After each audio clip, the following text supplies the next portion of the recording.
Porque aunque muchos estaban recibiendo a Jesús, tristemente muchas ovejas también estaban siendo lastimadas por una práctica que algunos estaban haciendo, y era la de maldecir a los que se iban de sus iglesias. Si se van, les va a ir mal, les va a caer la roya, sus matrimonios se van a acabar, van a perder sus trabajos, se van a enfermar. Esto no está en la Biblia.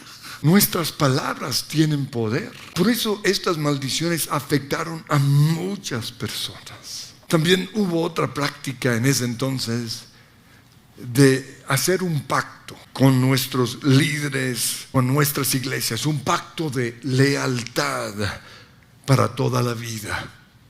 Y este pacto, aunque parecía bueno, también causó mucho daño, porque hay consecuencias en nuestras vidas cuando rompemos nuestros pactos. En 2 Samuel 21:1 dice: durante el reinado de David hubo 3 años consecutivos de hambre. Por eso David le pidió ayuda al Señor, y él le contestó: esto sucede porque Saúl y su sanguinaria familia asesinaron a los gabaonitas. Ahora, si uno lee eso, uno no lo entiende, a no ser que uno conozca un poco la historia. Lo que pasa es que muchos años atrás, los gabaonitas lograron engañar a Josué y lo llevaron a hacer un tratado de paz, en donde la nación de Israel se comprometió a perdonarle la vida a los gabaonitas. Cuando los líderes de Israel se dieron cuenta de su error, dijeron en Josué 9:19: dado que hicimos un juramento en presencia del Señor Dios de Israel, no podemos tocarlos. Lo que tenemos que hacer es dejarlos con vida, porque el enojo divino caería sobre nosotros si no cumpliéramos nuestro juramento. Por esa razón, cuando un pastor, un líder o una iglesia usa estas tácticas, debemos alejarnos de esas personas. Dice Proverbios capítulo 6 versículo 2: si te has comprometido verbalmente, enredándote con tus propias palabras, entonces has caído en manos de tu prójimo, el espíritu de control. Si quieres librarte, hijo mío, este es el camino: ve corriendo y humíllate ante él. Procura deshacer tu compromiso. En Eclesiastés capítulo 5 versículo 4 dice: es mejor no decir nada que hacer promesas y no cumplirlas. No dejes que tu boca te haga pecar. En Lucas 15:17 dice: cuando finalmente el hijo pródigo entró en razón, en medio de una marranera, lo había perdido todo, se dijo a sí mismo: volveré a la casa de mi padre y le pediré perdón. ¿Por qué creen que hizo Jesús? Dice la Biblia que se levantó y fue a la casa de su padre, y cuando todavía estaba lejos, el padre lo vio llegar y, lleno de amor y de compasión, corrió hacia su hijo, lo abrazó y lo besó. ¿Saben por qué regresó? Porque cuando este hijo en rebeldía se quiso ir de su casa y le pidió toda la herencia, el papá, en vez de amenazarlo, en vez de maldecirlo y decirle: te va a ir lo más de mal, en vez de tratar de controlarlo, lo bendijo. Y aunque sabía que estaba cometiendo un gran error, lo bendijo. Es lo que hoy quiero dejar con ustedes. Cuando una persona se quiere ir de nuestra vida, de nuestra casa, de nuestro grupo, de nuestra iglesia, tenemos que darles la libertad, porque ese es el camino de Dios. Tenemos que bendecirlo.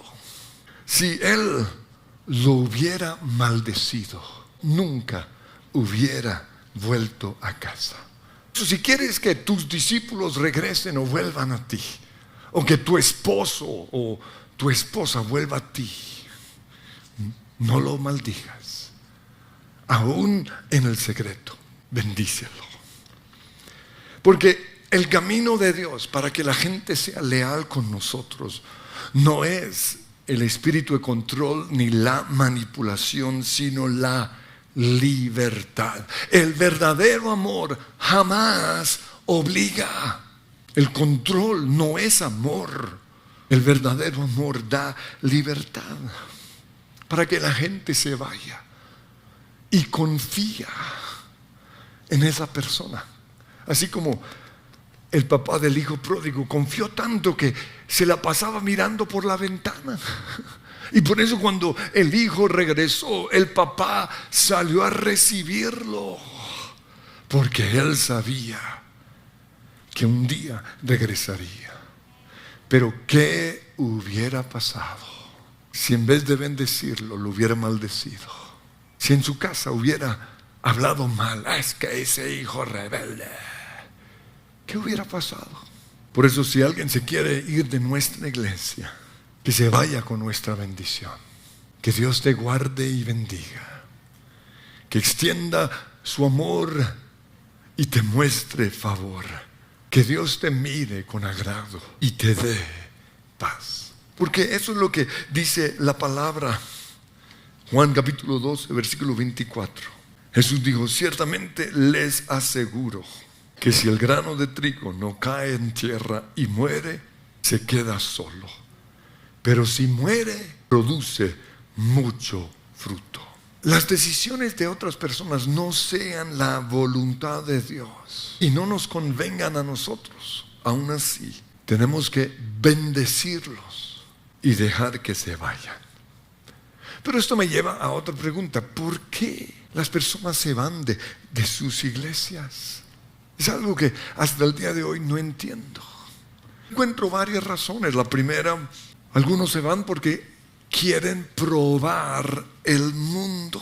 Si Salomón lo hizo, él dijo en Eclesiastés capítulo 2, versículo 1 al 10: probemos los placeres, busquemos entre comillas las cosas buenas de la vida. Pero descubrí que eso también carecía de sentido. Entonces dije: la risa es tonta. ¿De qué sirve andar en busca de placeres? Y después de pensarlo bien, decidí alegrarme con vino, guarapo, con chicha, con aguardiente, quién sabe qué. Pero luego dice algo muy interesante: así traté de experimentar la única felicidad que la mayoría de la gente encuentra en su corto paso por este mundo. Qué triste, pero así es. Para muchos esa es su única felicidad. Sigue diciendo: traté de encontrar sentido a la vida edificándome enormes mansiones y plantando hermosos viñedos. Junté grandes cantidades de plata y de oro. Contraté cantores estupendos y tuve concubinas hermosas. Tuve todo lo que un hombre puede desear. Todo lo que quise lo hice mío. No me negué ningún placer.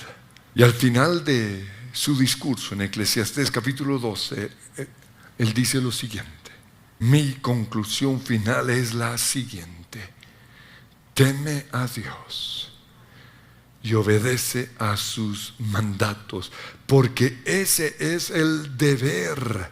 En otra traducción dice: ese es el todo de la gente. Entonces, algunos van a querer ir al mundo a probar. Dejemos que se vayan. No hablemos mal en contra de ellos, clamemos más bien y bendigámoslos. No es una decisión conforme al propósito de Dios, Pero en vez de manipular y controlar y amargarnos, si los bendecimos, volverán a casa. Otros se van de sus iglesias porque así como el hijo pródigo no tuvo una buena relación con su hermano, como pueden leer en la parábola, hay personas que no logran relacionarse con ciertas personas en sus iglesias. Y Proverbios 18:19 dice: un amigo ofendido es más difícil de recuperar que una ciudad fortificada. Las peleas, las disputas separan a los amigos como un portón cerrado con rejas.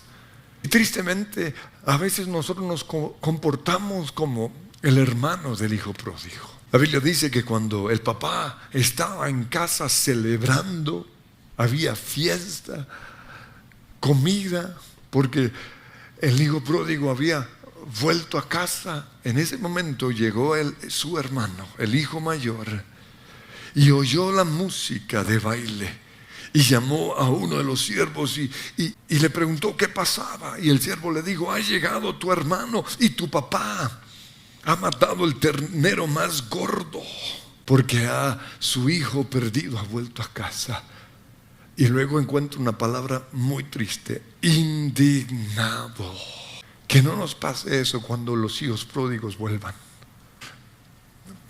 Dios Todopoderoso y estemos celebrando y hay otros indignados, enojados. Indignado, el hermano mayor se negó a entrar. Así que su papá salió a suplicarle que entrara, pero le dijo: fíjate cuántos años te he servido sin desobedecer jamás tus órdenes, y ni un cabrito me has dado para celebrar con mis amigos. Pero ahora llega, ojo, ese hijo tuyo. Palabras despectivas. En tercer lugar, algunos se van de sus iglesias porque no se sienten parte de la iglesia. Y el sentido de pertenencia es tan importante en todo en nuestra vida. Y tenemos que hacer lo que sea necesario para pertenecer.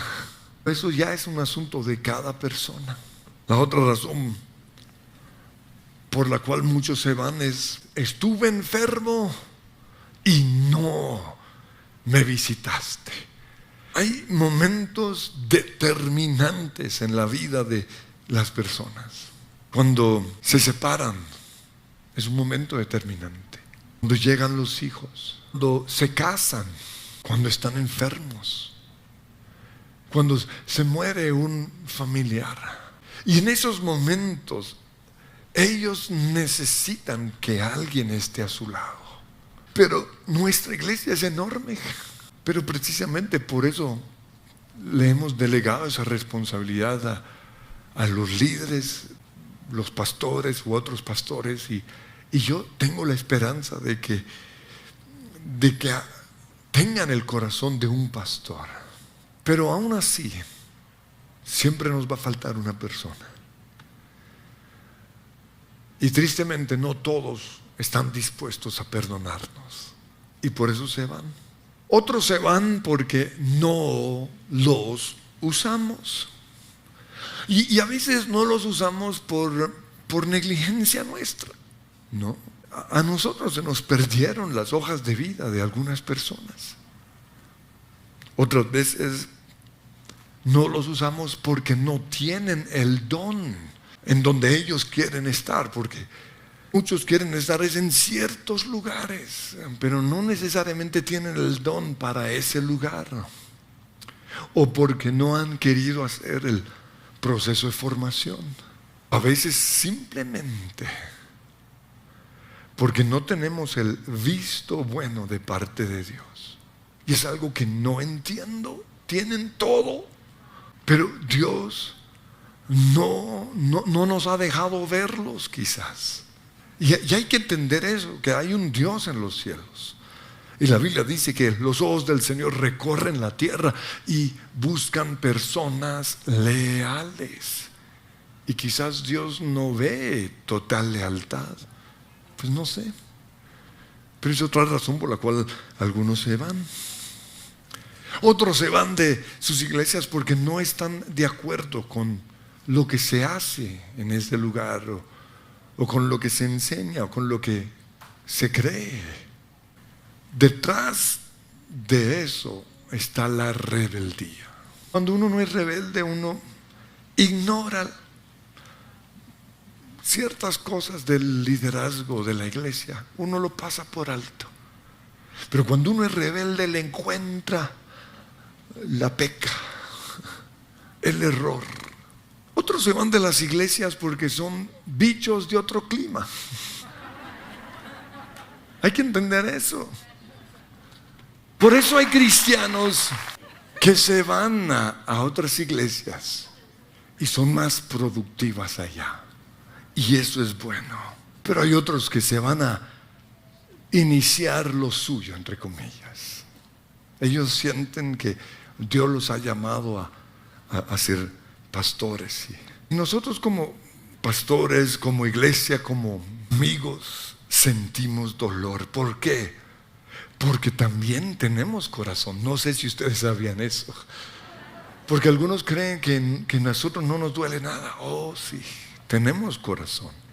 Y nos sentimos traicionados. Porque aunque tengan razones valederas para irse, nosotros pensamos, como todos lo harían, que están poniendo las razones por encima de la relación. Y eso duele. Y aún Dios tiene emociones. Y si a Dios le duele, ¿por qué no nos va a doler a nosotros? En Jeremías capítulo 2, versículo 5, el Señor pregunta lo mismo. ¿Qué mal encontraron en mí sus antepasados, que los llevó a alejarse tanto de mi lado? ¿Acaso alguien ha oído algo tan extraño como esto? ¿Alguna vez una nación ha cambiado sus dioses falsos por otros, aun cuando no son dioses en absoluto? Sin embargo, Dios dice, mi pueblo ha cambiado a su glorioso Dios por ídolos inútiles. Mi pueblo ha cometido dos maldades. Me ha abandonado a mí, la fuente de agua viva, y ha cavado para sí cisternas rotas que jamás pueden retener el agua. Si las personas abandonan a Dios, no nos debería sorprender si en algún momento nos abandonan a seres imperfectos como nosotros. Pero la pregunta que debemos hacer antes de tomar una decisión tan importante como la que es dejar nuestra iglesia es la siguiente: ¿es esta la voluntad de Dios para mi vida? Y eso me lleva a otra pregunta: ¿cómo sé? Lo ilustro con mi caso personal. Nunca pensé irme de la iglesia donde empezamos a ir cuando vinimos a Bogotá a vivir. Dios me dio una palabra profética que en su momento no lo entendí. Pero cuando iniciamos esta iglesia, yo fui a mi agenda, mi diario de 1986. Decía el Señor: no sueltes el lazo y no tengas temor de dejar tus discípulos, porque yo los cuidaré. Pero también supe que era la voluntad de Dios, porque en mi caso se cerraron todas las puertas. Pero cuando en el mundo se cierran las puertas, Dios abre otra. Y aunque yo no salí con la bendición de la iglesia, sí salí con la bendición de Dios. Porque una mañana me levanté y Dios me dijo: mi presencia irá contigo y te daré descanso. Todo saldrá bien. Por eso no hagas nada si no es la voluntad de Dios. La otra señal de que realmente era la voluntad de Dios es el fruto. Esa es la señal de que esa decisión fue la voluntad del Señor. Pues yo encuentro en la Biblia la historia de Pablo. Y Pablo tenía problemas con uno de sus discípulos, Juan Marcos. Y a Bernabé no le gustó el manejo que Pablo le dio a la situación. Por eso se separaron. Juan Marcos se fue, podríamos decir, a la iglesia de Bernabé. Y Silas se fue a la iglesia ¿de quién? De Pablo. Dice Hechos 15, Bernabé quería llevar con ellos a Juan Marcos, pero a Pablo no le pareció prudente porque los había abandonado en Panfilia. Y se produjo entre ellos un conflicto, un altercado tan grave que acabaron por separarse. Pero a diferencia de hoy, en ese entonces no había tantas iglesias. Por eso les tocaba seguir viéndose en la iglesia en Jerusalén. Pablito, que Dios lo bendiga. O en la Antioquía, Marquitos, ¿cómo le va? Pero ¿qué pasó? Hubo restitución. Y quiero, iglesia, que quede claro, este es el plan de Dios siempre. Restitución. Y sé que hubo restitución porque en una de sus últimas cartas de Pablo, cuando estaba cerca de morir, en 2 Timoteo 4:11, él le dice a Timoteo: trae a Marcos contigo cuando vengas, porque me será de ayuda en mi ministerio. Ahora, ante esa práctica de maldecir a las personas, surge esta pregunta: ¿de dónde viene esa idea? Pues algunos grupos cristianos tienen como recomendación distanciarse, excluir, evitar, ignorar o excomulgar a las personas que ya sea se han alejado de Dios o se están alejando de la iglesia. Y lo hacen basado en textos como Mateo 18:17, donde dice: si la persona no acepta la decisión de la iglesia, trátala como a un pagano. En 2 Juan 1:10 dice: si a sus reuniones llegara alguien que no enseña la verdad acerca de Jesús, no lo inviten a su casa ni le den ninguna clase de apoyo. Entonces, debido a esto, cuando una persona se va de la iglesia, algunos les recomiendan como medida de precaución que se alejen por un tiempo. Cuando una persona se va resentida de su iglesia, tiende a hablar mal, sale con el corazón herido, y esto puede causar división. Y al respecto, Tito 3:10 dice: si entre ustedes hay individuos que causan divisiones, darles una primera y una segunda advertencia, es decir, no hables mal de mi iglesia, no quiero oír esa historia. Después de eso, si no hacen nada al respecto, no tengas nada más que ver con esas personas. Pero tristemente muchos toman esta medida de precaución como una prohibición. Es que prohibieron que hablaran conmigo. Y además de esto, Satanás, que es el verdadero enemigo de la iglesia, siempre va a mandar un demonio que nos va a obsesionar en contra de los que se han ido, para que hablemos mal de ellos. O un espíritu de control y de manipulación para los que están pensando en irse, para que no lo hagan. Y ahí viene ese espíritu de Jezabel, y ahí viene quizás esas maldiciones. Si se van, les va a ir lo más de mal, sus hijos se van a enfermar y quién sabe qué otras cosas pueden decir. Pero ese no es el Espíritu de Dios. Y para que esto no nos suceda, tenemos que hacer un proceso de perdón. Y es muy sencillo.